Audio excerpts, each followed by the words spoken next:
Hello, my name's Martin and I'm one of the welfare advisors from the Advice and Counselling Service at Queen Mary University of London.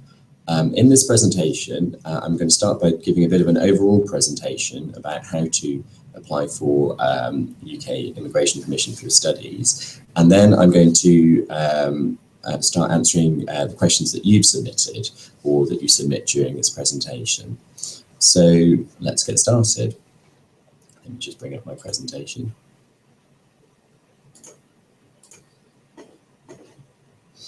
Okay, so before we really get started, I want to talk a little bit about obtaining good quality immigration advice.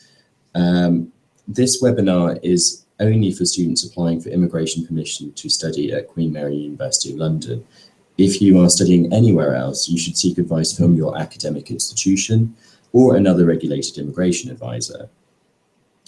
Welfare advisors at the Advice and Counselling Service are regulated by the Office of the Immigration Services Commissioner. Okay, moving on. If you hold a passport that confirms you are a national of one of the countries in the European Union, Liechtenstein, Iceland, Norway, or Switzerland, then you do not need UK immigration permission, and the rest of this presentation is not for you. Okay, so the first thing I'm going to talk about is what sort of immigration permission you should apply for. So there are two types of immigration permission that students normally apply for, and it depends what students are studying. Those are short-term student or Tier 4 general student. So short-term student immigration permission is valid for up to 6 months, and it's for any type of study, part-time or full-time. There are some restrictions. It can't be extended, and no work can be undertaken with immigration permission as a short-term student. So that might be suitable for students who are distance learners, students who are doing a one-semester study abroad program at Queen Mary, or for students who might be coming back to do something like a resit examination and would not need more than 6 months in the UK to do that. So there are a limited number of students where short-term student would be appropriate. For the majority of students, the immigration permission that you'll need to apply for is Tier 4 general student. This allows you to study a program of almost any duration. It allows full-time study only.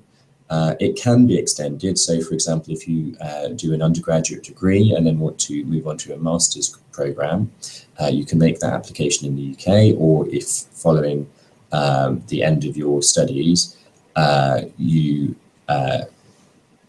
obtain a job offer, you can then apply to switch into Tier 2, at least under the current rules. If you have Tier 4 general student immigration permission, you'll be allowed to undertake restricted work while you're in the UK. And this is suitable for most programs. It's also the type of immigration permission you'll have to apply for if you're planning to come to Queen Mary for a medical or dental elective or a pre-sessional English program. Okay. So what do we do to help you apply? If you go to our website, which is welfare.qmul.ac.uk, and go to the section Tier-4, that has all of our guidance on applying for Tier 4 immigration permission. And the rest of this presentation will be mostly looking at Tier 4 rather than short-term student immigration permission. So we have some video guides to help you understand what you need to do. We have a comprehensive Tier 4 written guide. We also have a specific guide to completing the Visa for UK online application form that you'll be using if you're applying outside the UK. And we also have a new guide to help you if something goes wrong, but hopefully you don't need that guide because it will go right. Okay. So if you're applying for Tier 4 general student immigration permission, what are you going to have to think about? I think the first thing to think about is the timescales. So there are some very important timescales that you'll have to think about when making your immigration application. For example, you must maintain the funds for your tuition and living expenses for 28 days before you can submit your immigration application. If you're applying for a program that leads to a postgraduate qualification in science, technology, engineering or maths, you may need to apply for a security clearance certificate called an ATAS certificate. and this can take up to 6 weeks to be issued, and you need to have that before you can apply for your immigration permission. Another thing to note is it can take around about a week to obtain a CAS from Queen Mary, as there are a number of processes that have to be completed, one of which is for you to check that everything on your CAS is correct before we actually request the document from the Home Office. So that's something to bear in mind. And you also have to remember the service standard for immigration applications submitted outside of the UK. So normally, an immigration application for Tier 4 to come to the UK will take around about 3 weeks for the visa application centre to decide. You'll also need to think about some other things. So, for example, if you need to show certificates for the basis of your offer to Queen Mary. So, if we gave your offer of your degree on your A-level results, when will you get the certificates for those results, and will you have them in time to show with your application? And that goes for any other qualification like English language, or for maybe a transcript from your previous degree as well. And finally, you'll need to think about how long it will take you to travel to the UK. So, I mean, obviously, if you live close to the United Kingdom, that might only be a day or so to travel here. The start of the 2016-17 academic year is the 19th of September. So you should work backwards from that date to make sure that you've done everything you need to do in time. So from the 19th of September, think about your travel time that you'll need to get to the UK.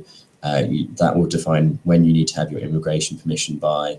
So 3 weeks before that date, you'll have to submit your immigration application, and 28 days before that date, you'd have to make sure that you have your finances in place. So if you're not already doing this, you should certainly be thinking about this now. Okay, just to note, in some circumstances, some nationals are not required to submit financial and academic evidence, but more details about that can be found in our guidance. Okay, so let's move forward. If you don't do anything else, watch this video. So on our website, we have lots of resources to help you, but this is certainly the most common reason why students are refused immigration permission is because their financial documents don't meet the requirements. So if you follow this link, which is bit.ly/money_tier4, that will take you to a copy of this video. It's also posted on our website as well. And that video goes through the financial requirements for making your immigration application. Okay, right, so that's my presentation finished. While I've been speaking and before the session, I noticed that a number of you have been adding questions to the question and answer tool. So if you don't know what that looks like, let me just show you what that is. The right screen. Here we go. So as you've been watching this video, some of you have been asking questions and they've been going here. So what I'm going to start doing now is working through those. You can continue to ask questions now, and if you notice that somebody has already asked a question that you want to be answered, what you can do is click this +1 button and it will move it up the priority list for me to answer. Okay, right, so let's get started. Okay, so the first one, let me just start answering this question. On my list is, should my partner start his application until we have the marriage certificate a separate process? Is it correct to do 2 separate processes? Shall I state that I am single in my application since I don't have the marriage certificate? I'm not really entirely sure what the question is here, but I mean, If you have a partner, you're definitely not single, so that wouldn't be correct. So it might be unmarried partner is your status. As to whether you should make an application now or later, I think that is really too complicated to discuss in this forum. So what I recommend you do is go to our website and submit a query about that question. I'll show you how to do that. So let me get my web browser. So if you do need to contact us about something that isn't explained in our guidance and that I can't answer here, the best place to go is welfare.qmul.ac.uk. Go to, just make sure this is the same view that you'll see. Yeah. Go to opening times and contact us. And then go to the web form, which you can find here, and put the details of your question there, because I think that will need some picking apart. I don't think this is the appropriate forum for that question. Okay, done. All right. Okay, so the next question is, does QMU's School of Law offer internship programs for its postgraduate students? My recollection is yes, but I recommend you actually contact the School of Law about your particular program, because they will be able to give you more of an answer about that. This is not really an immigration question, so I'm not the best person to ask. Okay, let's see what we have next.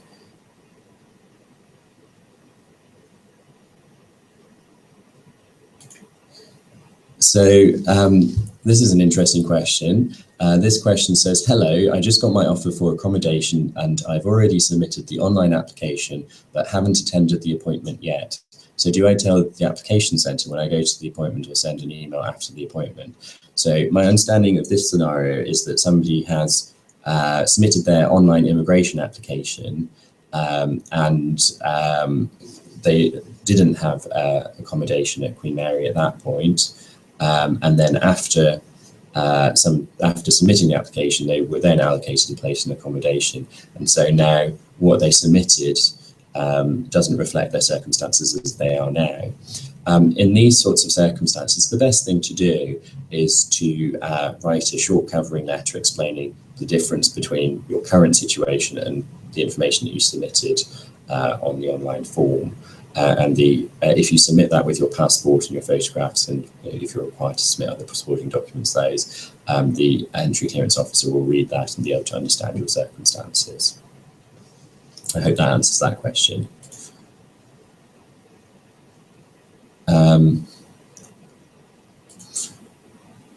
Somebody has asked, have you been deported, removed, or otherwise required to leave the country, including the UK, in the last 10 years?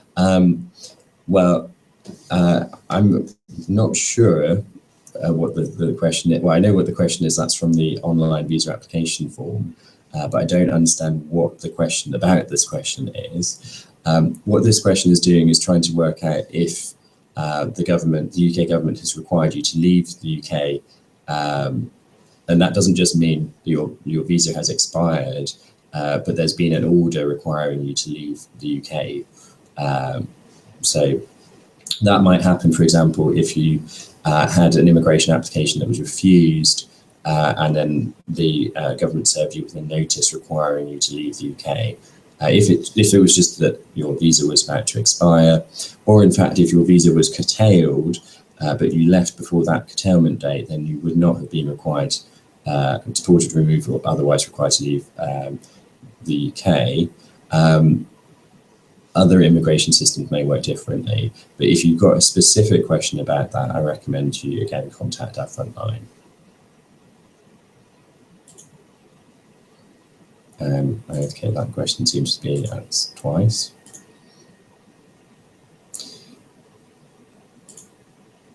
So here's another question. My life partner is coming with me as a dependent. We have been married recently and we still have the marriage certificate until we will have the marriage certificate until August the 15th. So you mean you will receive the marriage certificate on August 15th? Should I state in my visa application right now? Well, I mean, if you have in fact been married and you are married, but you just haven't got the certificate, then the situation is that you are married. If you will have your certificate when you apply, that should be fine. And I guess, well, today is the 28th of July. If you could make your application after the 15th of August, then you would have your certificate, and that would be very straightforward. Okay. Here's another question. Would I be able to enroll whilst my visa application is still being processed? So my understanding is this question relates to somebody applying inside of the UK. So how it works at Queen Mary is when, say you were studying at another university, you did your undergraduate degree at another institution, and you were starting a master's maybe at Queen Mary. In order to start that, you'd either need to have your immigration permission or show that you've made an immigration application. So the best thing to do in this circumstance is to submit your online immigration application when you're able to. And then before you send your documents to the Home Office, you'll have a period of 15 working days or until you attend your appointment, if you're going in person, to submit those documents. If you take those to our Student Inquiry Centre, they will then take copies if they're not ready to enrol you, so that they can enrol you on the basis of those copies of your documents. So they'll need to see things like your passport and your degree certificates and things like that. And then you can send those to the Home Office. If that is during enrolment, you'll just be able to enrol on that basis. But if you don't do that and your documents are at the Home Office when you need to enrol, you won't be able to enrol, and it will take quite a long time to get those documents back. And by that point, it may be too late for you to enrol. So before you send anything to the Home Office, if you haven't already enrolled, do go to the Student Inquiry Centre with those documents so that they can keep copies so that you can enrol. Okay. Okay, let's have a look at the next one.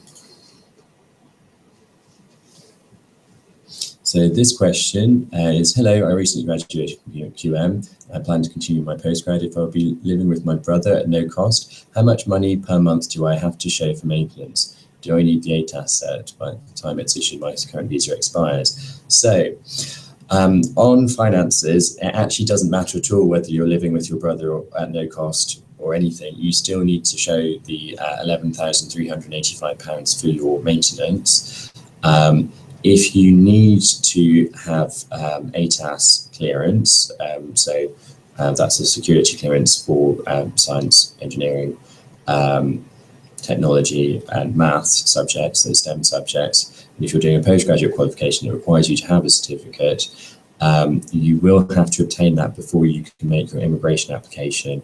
And Queen Mary won't let you enrol until you've obtained that. So if you haven't already applied for your ATAS application, I recommend that you put it in now, because they are taking around about 6 weeks to be decided currently.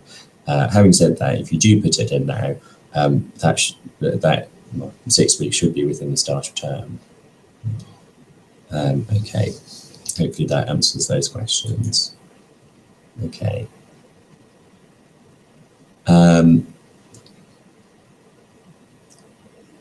Okay, so I know Daniel's got back in touch with us about what he was asking about. So he says, my previous visa was curtailed as his studies finished early. Does that mean that he was deported, removed, or otherwise required to leave the UK? No, that doesn't mean that you were reported, removed, or otherwise required to leave the UK. If your immigration permission is curtailed, the end date changes on your visa, but as long as you leave before that date, you would not have been required to leave the UK. That would just be as if you'd normally left before the date that your visa was curtailed. So no, you don't need to complete that question if your immigration permission was left and you left before it was curtailed. Okay. Okay. The same question. Okay. Let's have a look at the next one. So this question is from Christian. Hello, I'm currently admitted to an MSc program at QMUL. My start date is the 19th of September. I would like to get an idea of how long the visa processing time usually takes, as I have to wait for the 28-day period before I can apply. Thanks, Christian. So if you're applying outside of the UK, the normal visa processing time is 3 weeks or 15 working days. So that's how long you'd have to wait in advance of that time. Yes, we are currently getting quite close to the period when you must have had the 28 days of funds. And unfortunately, there's no way around that. If you must maintain your funds for 28 days before you can submit your immigration application. If you're applying inside the UK, then the normal processing time for a postal application is around about 8 weeks. But as I mentioned before, it doesn't actually matter. You can submit your immigration application just before you enroll at Queen Mary. And as long as you can show that you've made an immigration application, you can start your studies. There is a risk of doing that, obviously, because if you start your studies before you're granted your immigration permission, if it's refused, then you will have started your program, you'll be liable for the fees for that semester at least, and you possibly wouldn't be able to complete your studies. So there is a risk about applying and having your application outstanding before you start your course. In the UK, there are 2 other services. There's a priority application service, which is usually decided within 2 weeks. And there's also a premium service, which is decided on the day and is an in-person application. You can also check in countries where you're applying to see what services are offered there. So if I show you the government website, so let's get my web browser back up.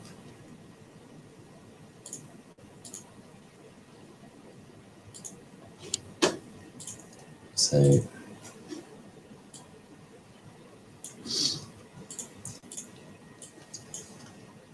if we just go to gov.uk, which is the UK government website, look at visas and immigration, then they've got a section called student visas. You'll be mostly applying for Tier 4 General Student Immigration Permission. So yeah, you can check things like the processing times for your country here. As I said, there will normally be 15 days for a Tier 4 General Student application. It might be quicker depending on the post that you're applying to. Okay. Let's page through this a couple of bits.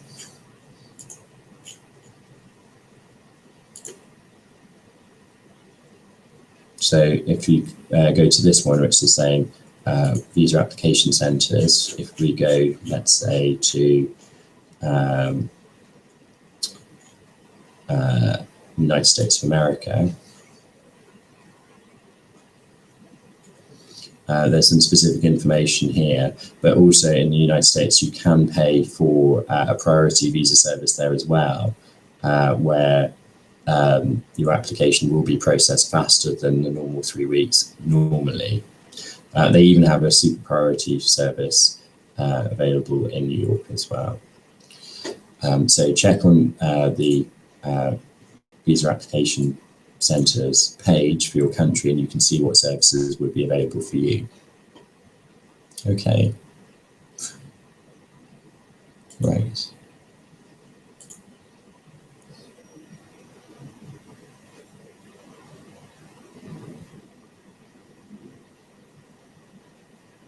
Okay, this is an odd question. Hello, I'm currently a PhD student at the University of Essex with a valid visa. I'm admitted to pursue an MSc in finance. I think you mean you've been given an offer to pursue an MSc in finance at Queen Mary, and you want to know if you can hold both a visa for Queen Mary and one for the University of Essex at the same time. So this is a bit of a complicated question, but normally if you're studying a full-time degree like a PhD, you won't also be able to study a full-time MSc. So in those circumstances, either the University of Essex won't be able to sponsor you because you clearly wouldn't be able to be studying your PhD full-time if you're doing a full-time studies at Queen Mary, or Queen Mary wouldn't be able to sponsor you if you're doing a full-time PhD elsewhere, as you couldn't possibly be doing your MSc full-time here. And there are some complications in the immigration rules which exclude students from studying at places other than the sponsor where they're studying. So I think there's a lot of problems with that. And yeah, it doesn't sound like something that you would normally be able to do. If there are specific conditions relating to your situation, it might be something that you want to submit as a question through our website. But in general, you can't study 2 full-time programs while you're in the UK under Tier 4 immigration permission, and you won't be able to have concurrent types of immigration permission for 2 separate courses. That's not normally possible. In fact, it's not possible at all. Okay. Here's another question. Once the student, from Christian, once the student visa has been approved, what does one have to show at the border on arrival in the UK? I've read that the immigration officer can ask you to produce certain documents apart from the visa. What documents are necessary to produce that? So, in most cases, you won't be asked for very much information at all. But I think it's always useful to carry with you the evidence you provided to show that you met the maintenance requirements, any certificates or transcripts that you used when that were mentioned in your CAS and that you had to provide with your immigration application. And also, it's worth just carrying a printed copy of your CAS statement with you as well. If you've got all of those documents, oh, and of course your passport, if you have all of those documents, you shouldn't have any problems applying for, well, entering the UK. They're unlikely to ask you for any other documents than that. So it's basically the same stuff you use to apply and the things that you will need anyway to enroll at Queen Mary. So it should not be problematic, but it's a good idea just to keep them in your hand luggage if the immigration officer on entry wants to see those things. Okay, good question. Okay. So this is an interesting question. It says, hi, I requested my CAS this week. Do I have to wait until I have it to start my visa process? No, I mean, you can certainly start filling out your immigration application. If you are applying from outside of the UK, you will need to go to the Visa for UK website. So let's go back to our web browser and I can show you what that looks like. So this is the UK Visas and Immigration application portal for applications made outside of the UK. If you're applying in the UK, it is definitely not this form, so don't get confused about that. But if you're applying outside the UK, you use this form. You can register your account without a CAS, that's straightforward. I've already registered myself an account, so I'm not going to go through all of that. But I can show you how to access the application form. So what you can do is click apply for myself, click continue. It then asks you some general questions. So it'll ask you for things like your passport number, the right AB, as an example. And it will also ask you your date of intended travel, which let's, for argument's sake, that we're arriving on the welcome weekend. So that would be maybe Saturday the 17th. And then it will populate this area here and allow you to select the form. So it will be study, PBS Tier 4 students, and in almost all cases you'll need to select Tier 4 general student. There is Tier 4 general sponsor student and Tier 4 Chevening, Marshall and Commonwealth Scholars only students, but you'd only ever select those in very limited circumstances. Once you've done that, it will give you the option to create your application. Just wait for a moment. I think there's a lot of people using this website today.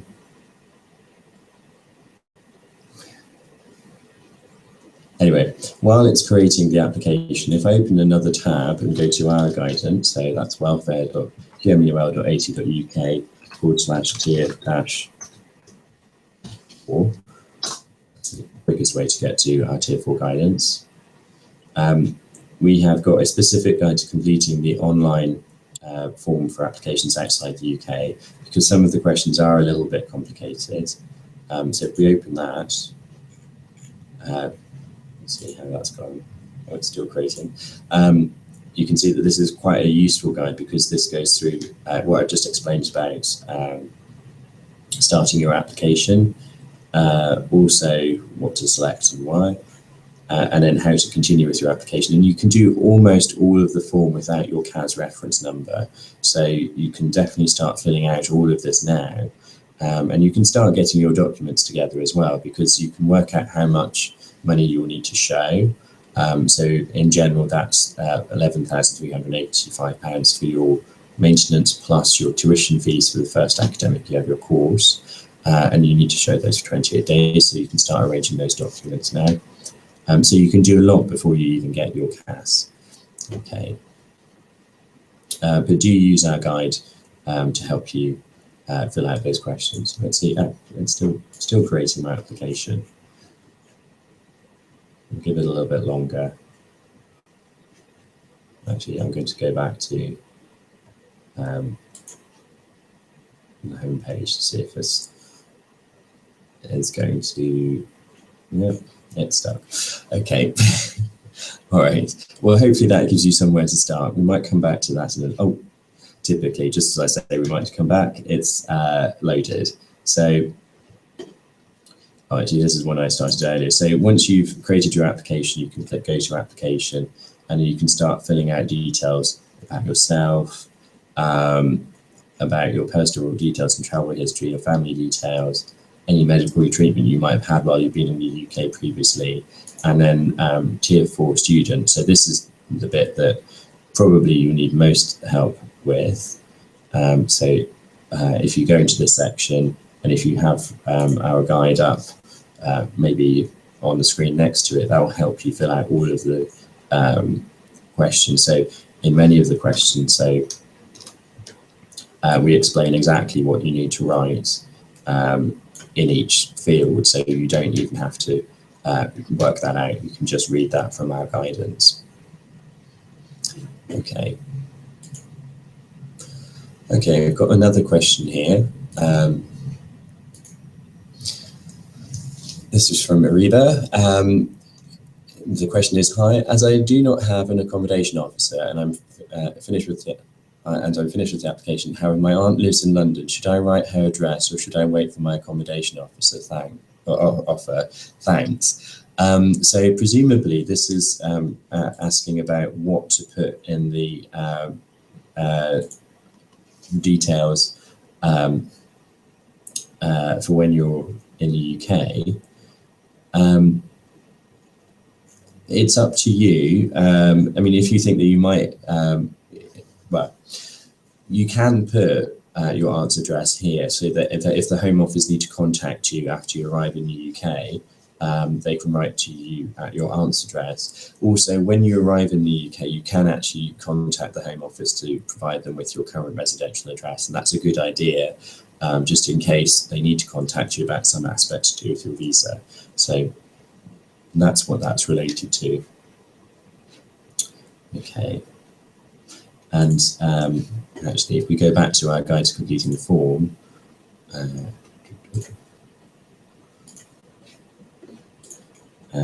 that should be detailed in here. Let me just find that.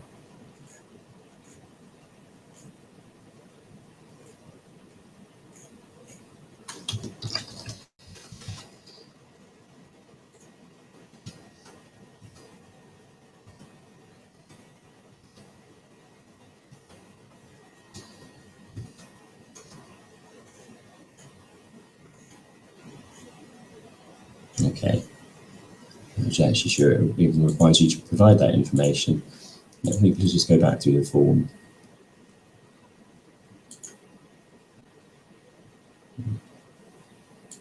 Bear with me.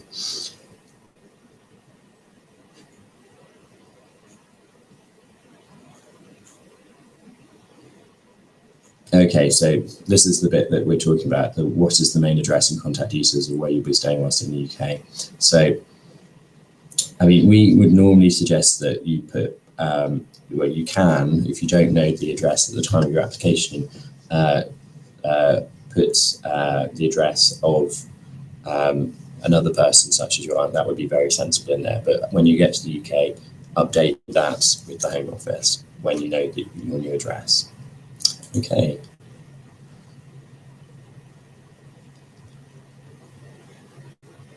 Okay, so we've got another question. This one's from Marwan saying, are the £11,300 to be shown in the statements for tuition fees and maintenance, or only maintenance? For masters, for example, the tuition fees are 17,000.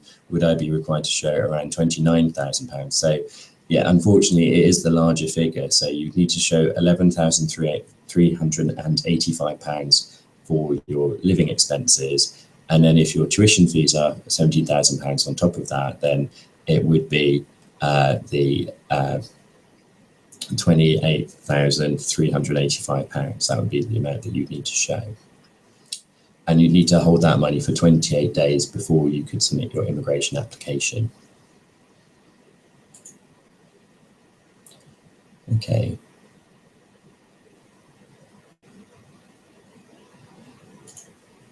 Okay, so this is going back to, this is Krishnan asking a further question about completing the online application form. Yes, absolutely. Until you actually submit the application, it gets saved in the portal on the government website. And that's actually if you're applying in the UK or if you're applying outside of the UK, both of the application forms do the same thing. So you can do as much as you can up to a point, and then if you get stuck because you need more information, you can just save at that point and come back to it later. And that's a really good way of approaching it, because it will mean that you can get as much of it done as possible and then work out what else you need to do in a timely manner, rather than getting halfway through the form and suddenly realizing that you've got to go and get some more information from somewhere. Okay. All right, here's a question from Kingu. When is the latest time that one can apply for a visa permission for QMUL for studies commencing in September 2016? So it depends if you're applying inside or outside of the UK. If you're applying inside the UK,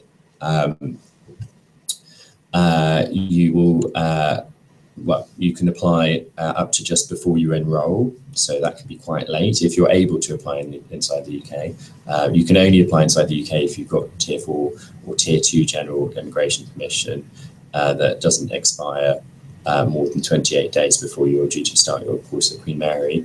If you're applying outside of the UK, you'll have to think about how much time you'll need to travel to the UK. So if you're traveling from far away, it might take you a few more days to travel to the UK than if you're traveling from, say, somewhere near in Europe. If you, depending on the visa application centre, most application centres will process most Tier 4 immigration applications within 3 weeks. So you'll have to work out sort of 3 weeks back from that date. And also if, but depending on that visa application centre, some of them will offer premium services, so you might be able to pay a bit more, which means that they may process your application say in a week, or if you pay even more, they might process it in 24 hours. So it depends on the services available at those that visa application centre. And I showed this earlier, but I'm just going to go to it again. So you can find information about the visa application centre and what services they offer by going to the UK government website. So let's go to that. So the website here is gov.uk/find-a-visa-application-centre, and it has a list of all of the countries, well, all the countries, and the visa application centre arrangements for those countries. So say you were applying in Hong Kong, it will take you to the commercial partner that's responsible for visa applications in Hong Kong. And if there are any sort of like facilities to have a faster application that will be explained on this page, but some centres offer priority and premium services, other centres don't. So do check on the website before you plan for a shorter application. So for example, on this website, it says user pay services, and let's see what we have. So they do a priority visa service at the Hong Kong Application Centre, and it explains the conditions of that here. Okay, all right. So the next question is from Danielle. Is it necessary to include something in additional information section in the online application? If yes, then what should I write about? Does this affect any way the outcome of the visa?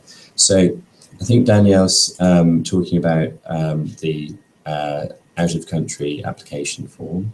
So if I just bring that up.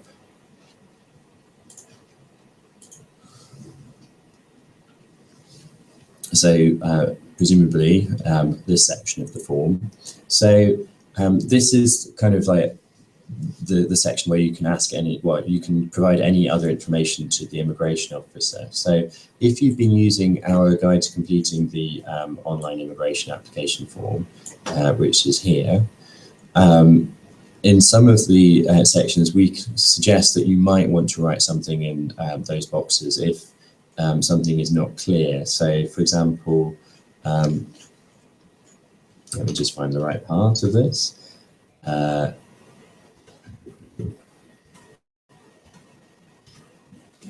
So for example, here under medical treatment, we say, if you've been in the UK a long time and received treatment several times and you're worried that this part of the form does not reflect this information correctly, you can write an extra explanation in the additional information section at the end of the form. So you can use that section if you think there's something that the entry clearance officer that's looking at your application is going to get confused about. So although the form asks you a lot of different questions, sometimes things might be unclear. So for example, the parts of the form that ask you about financial sponsorship and scholarships and who's paid what, you might put that information in, but it might not be particularly clear to the decision maker who's paying what. So what you could do is put a summary in the additional information section if you think that's going to be unclear. So anything like that where you think might be something unclear from your answers that needs a bit of extra explanation, you could put in there. But the majority of students don't need to write anything in this box. Okay. Okay, this following question is really good. So Christian asks, for the monetary amount to be shown in terms of the exchange rate for foreign currencies, as I understand it, it would be the rate at the end of the 28-day period when the application is assessed. Is this correct? Almost. So when the UK government official, the entry clearance officer, looks at your application form, they go to this website, which is oanda.com.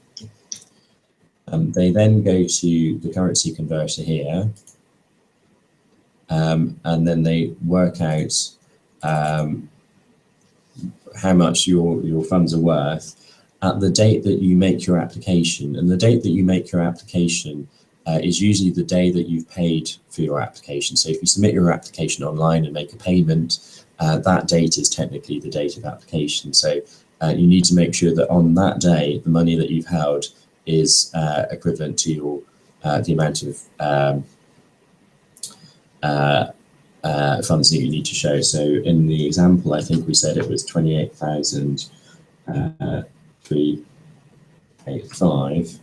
So say this person needed to show Chinese yuan renminbi, the amount that the minimum amount in that account over the 28-day period running up to the date of application, or the date of the closing balance of that document, would be 248,711. So that's how they'll work it out. So, I mean, Obviously, currencies can be a little bit, well, can fluctuate a little bit. So it's worth making sure that you've just got a little bit more than the amount that you need to show in your account over that 28-day period, just in case on the date of your application, the pound gets stronger or your currency gets weaker. Hopefully that answers that question. Okay.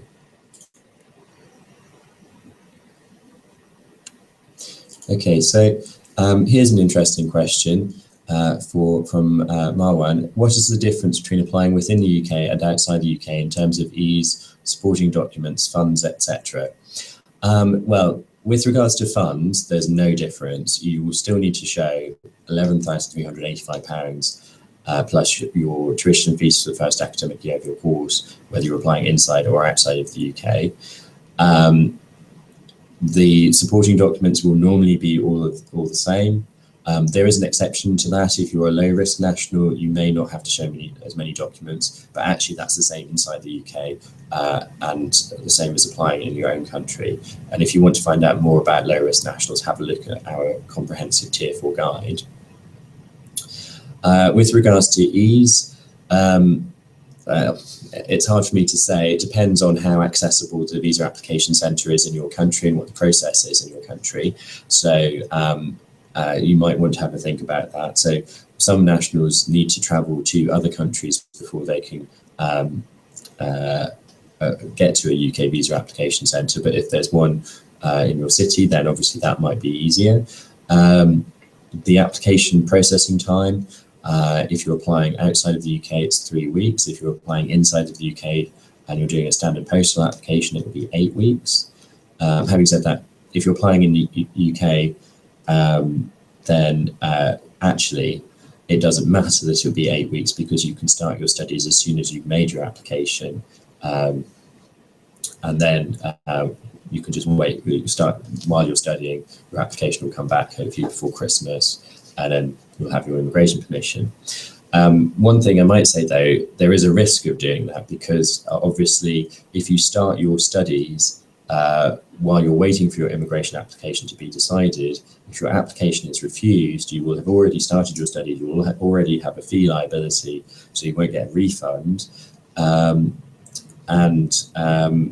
If that refusal means that you can't continue with your studies, then you will have wasted quite a lot of time and effort potentially. So it might be, well, you'll be in a more secure position if you secure the immigration permission that you need before you start your studies. So that might be an argument for doing it outside of the UK if you can and are able to. Another thing to mention that's really important, if you are applying or thinking about applying in the UK, you can only apply in the UK if you have current Tier 4 or Tier 2 immigration permission that expires not more than 28 days before your course start date at Queen Mary, so before the 19th of September for most people. If you don't have that sort of immigration permission, then you're going to have to apply from outside of the UK anyway. Okay, hopefully that's cleared that up to some extent anyway. Oh, another important thing is that it's obviously a lot cheaper to make an immigration application outside of the UK than it is to make one inside the UK. Okay, so I've got another question from Christian here. The question is, if a tuition payment has been made after a CAS number has been issued, how long does it usually take to update the CAS information? Is it advisable to do this at all, or instead just hold the funds until the application is processed? Thanks. Well, I mean, if you're holding the funds anyway, then you can still make your immigration application. You don't have to wait for the admissions office to update your CAS. My understanding is it usually doesn't take them very long. I mean, maybe a few days to do this. So it's something that can be done. It's always easier, however, if you, before you finally confirm your CAS, if you are going to make a payment, is to do it before then, so that your CAS will be correct when it is actually issued. Okay.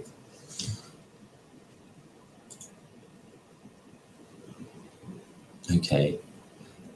Going back to Marwan, who says, As you mentioned, if I were living with my brother at no cost, I would still have to show the £1,265 in my account for 9 months. Is there no amount only for living expenses? Last time I applied, I only showed money for 2 months because I previously studied here. Okay, the last time you applied was before the immigration rules changed. So there used to be an exemption for students who had what was called an established presence in the UK. And this allowed you to show just the 2 months of money for living expenses. But unfortunately, that part of the immigration rules has now changed. So it's actually the same as somebody applying for the first time. So you would still need to show £1,265 times 9 months, which is £11,385 plus the tuition fees for your first year of your studies. So it really doesn't make any difference that you're going to be living with your brother at no cost. I mean, that's very nice of your brother to allow you to do that, but you'll still need to show the same funds as a student applying for the first time. Okay.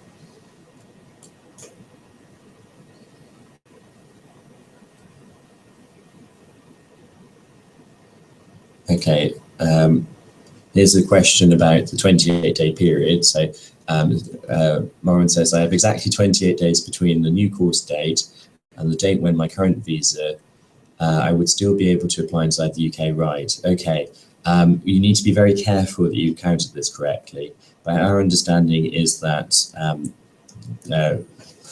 if the day of your visa expires, or the validity date, or if you take that date, the next day after that is day 1, and the 19th of September must be not more than day 28, if that makes sense. So if you imagine your visa expiry date is day 0, the next day is day 1, as long as the 19th of September will be on day 28 or less, then that should be okay in that circumstance.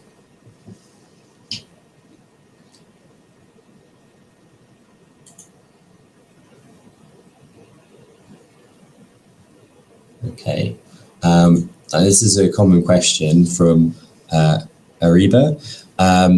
Is it compulsory that all of my travels within the past 10 years are recorded accurately in the application, as I have travelled a lot and I am finding it difficult to obtain records of all of my travels?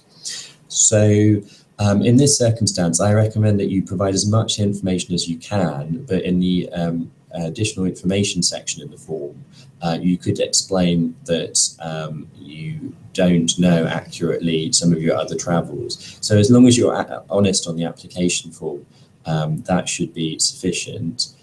Yes, I mean, do try and put as much information as you can remember, but if there's something that you're not sure about, so if you can't find evidence for the dates of travel exactly, you could explain that in the additional information section, and that shouldn't be held against you if you're honest about what has happened. So if you say there could have been other trips that I don't remember, or other dates or the dates may not be entirely accurate, if you put that information in that section, that should not be held against you. Okay. So here's an interesting question from Marwan. Would I be able to appeal if my visa gets rejected while I'm already studying? So if you apply, well, actually, if you apply inside or outside of the UK and your application is refused, you can submit what's called an administrative review. There is no longer an appeal as such, but there is this process where the Home Office will look again at their decision, and if it's clear that they've made a mistake, they will overturn that decision. However, I mean, normally if an application is refused, it's due to an incorrect application being put in the first place. So like I said at the beginning when I was giving a short presentation, the most common reasons why applications are refused are due to financial documents or evidence not being to the right standard or showing the right information. So one of the good things about Tier 4, well, it's good or bad, you might say, but one of the good things about Tier 4 is it's very prescriptive on what you need to show, and the guidance is very detailed about what you need to show, when, and for how long, and what types of documents you need to provide. If you check your documents carefully against it, I think the guidance that we provide is easier to read, but if you check it carefully against our guidance, you can be almost certain your application will be successful. At the same time, is if your document doesn't meet the guidance, even on a very minor point, it's quite likely that your application will be refused. So the one thing that Tier 4 brought us over the older student immigration system is that you can usually see whether your application will be successful when you submit it. There's not such a lot of scope for an immigration officer or to use their discretion to go, I do or don't like the look of this student's application. It's more that they are looking for very specific things in the guidance, and if you provide them with those very specific things, then they can grant the application, and if you don't, they will refuse the application. So it should be straightforward like that. Okay. All right. Okay, so that appears to be all the questions for now. I'm going to take a short break because I've been talking for about an hour. What you can do is, while I'm taking a break, you can ask further questions. And I'm going to come back in about 10 minutes and we can continue with those questions.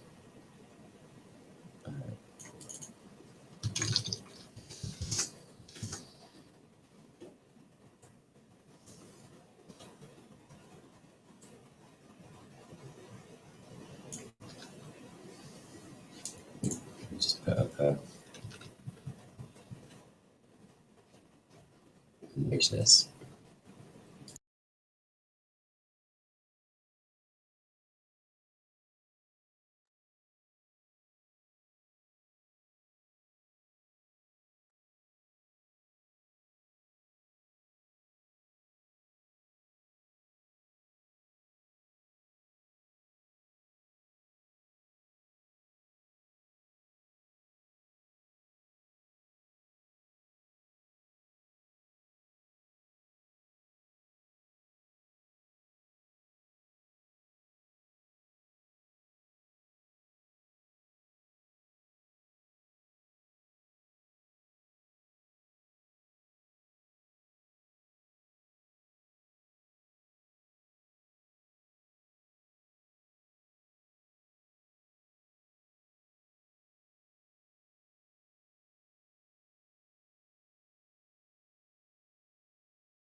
Okay, right, so I can see why I've been away. We've had one more question from Krishan, so let's have a look at that.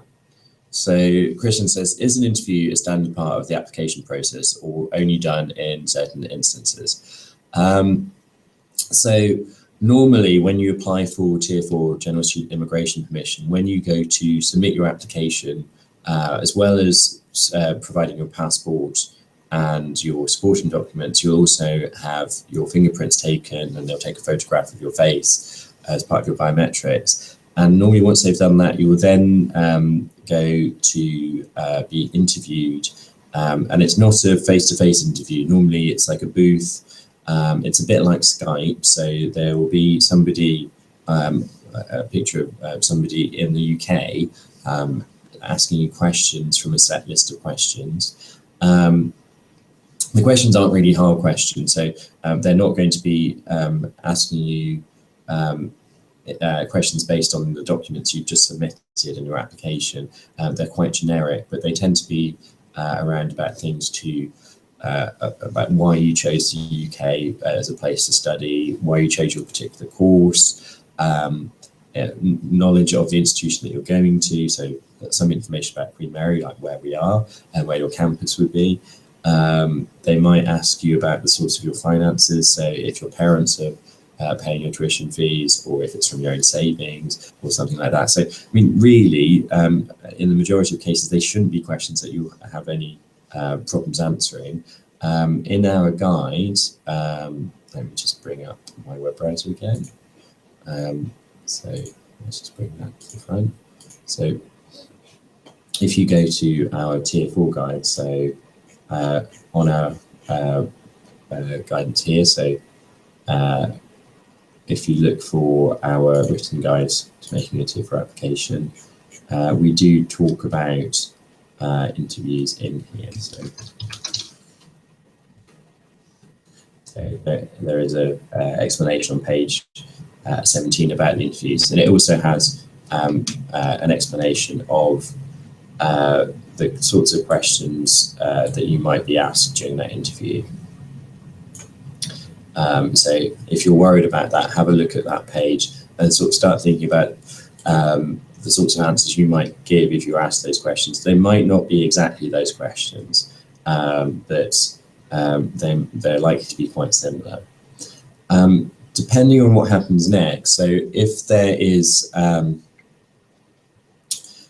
some sort of issue with your immigration application, so if the entry clearance officer has a concern about your immigration application and they want to check something out, so say one of your answers to, well, probably more than one of your answers to the questions that they asked at this interview don't match the documents that you've provided, they then might actually invite you into a face-to-face interview with the entry clearance officer to ask more questions about your application.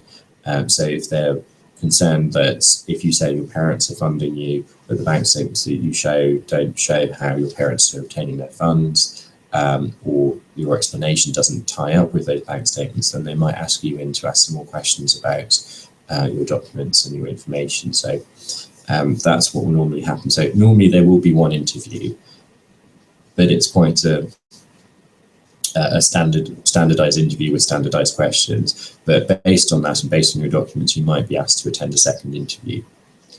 I hope that answers that question. Right. Cool. So that appears to be all of the questions. So I think this is probably the natural end to this presentation. Just as a bit of a reminder about the resources that are available to you. So if we go to my web browser again, share. So remember, all of the resources that we have to help you can be found on our website. So if you go to welfare.qmul.ac.uk, you can find all of our international resources under the international tab, and our immigration resources can be found here. And then all of our guidance for applying for Tier 4 immigration permission can be found under the Tier 4 immigration permission section. And on that page, we've got well, information about more of these workshops. So what you can do if you have watched these videos and you have another question that comes up later, is attend another session, you can ask those questions here. So we've got another one on the 4th of August, next Thursday at the same time, on Google Hangouts Live. We have another one on the 11th of August, but we're using a different platform for that called iVent, and that's because we're aware that in some countries access to Google is somewhat restricted. And then the remaining 2 sessions on the 18th and 25th of August are on Google Hangouts again. To help you with your application, we've got some videos here. So we've got a little playlist of things that might help you if you're applying inside the UK, and we've got another playlist if you're applying outside of the UK. So you can watch those at your own pace, and they will help you prepare your application. If you have further questions, it's always worth checking in our guide applying for Tier 4 General Student Immigration Permission. It is quite a large document, but don't be put off by that. We've broken it down into sections relating to sort of like the different parts of the process for applying. So we've got a section on can you apply for Tier 4 General Student Immigration Permission at all, applying inside the UK and applying outside the UK, information about obtaining a CAS, forms, application fees and where to apply, how much money do you need to show, and that's quite a long section. So there's lots of information there depending on what you're showing. We've got information on the other documents you need to submit with your application, information on low-risk nationals, a checklist for your application so that you can make sure that you've got everything that you're going to need, information if you're bringing your partner with you,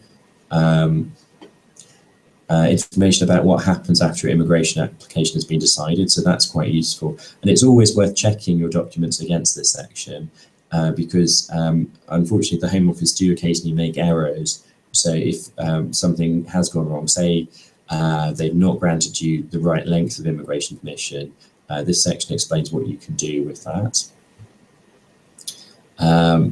We have a section called what to do if things go wrong, but this mostly links to our new guide, separate guide, which explains what you can do. And we've also got some information about getting further advice. So we can provide advice. Sometimes it may be quicker to call the UK Council for International Student Affairs, or UKISA, and alternatively, you might seek advice from your own regulated immigration advisor.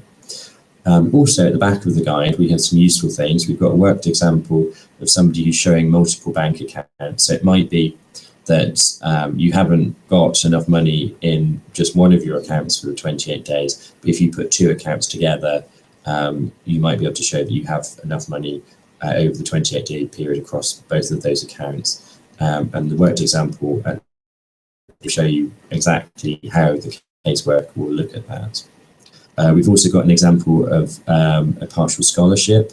So if you are receiving some funding for your studies from an official government sponsor or a university, there's information about what you can do, how much money you need to show for your remaining living expenses and maintenance. And we've also got a sample bank letter because we're aware that some students can't get the bank statements that appear in the way that they would in the UK. So in some circumstances, you might want to get a letter from the bank instead confirming that the funds have been held for 28 days. And that's quite a useful one because there's a template text there. And if you can ask the bank to issue that document, that should meet the requirements. Going back to the website, there's also the specific guide for completing the Visa for UK online form, which you can obtain here. And this is very useful if, and we used this earlier in the presentation to look at the answers for various questions relating to the application form. So this will help you complete the online application if you're applying outside of the UK. Okay, and that's it. There's some more useful links at the bottom of the page as well. Okay, so that's everything I wanted to say. If you do have further questions, please feel free to come to the next session. do start thinking now about getting your documents together if you haven't already done so. And if you want to watch back any of my answers from this session, this will remain up after the session. You can rewind back to the questions that were answered. But thank you for attending, and we look forward to seeing you in September.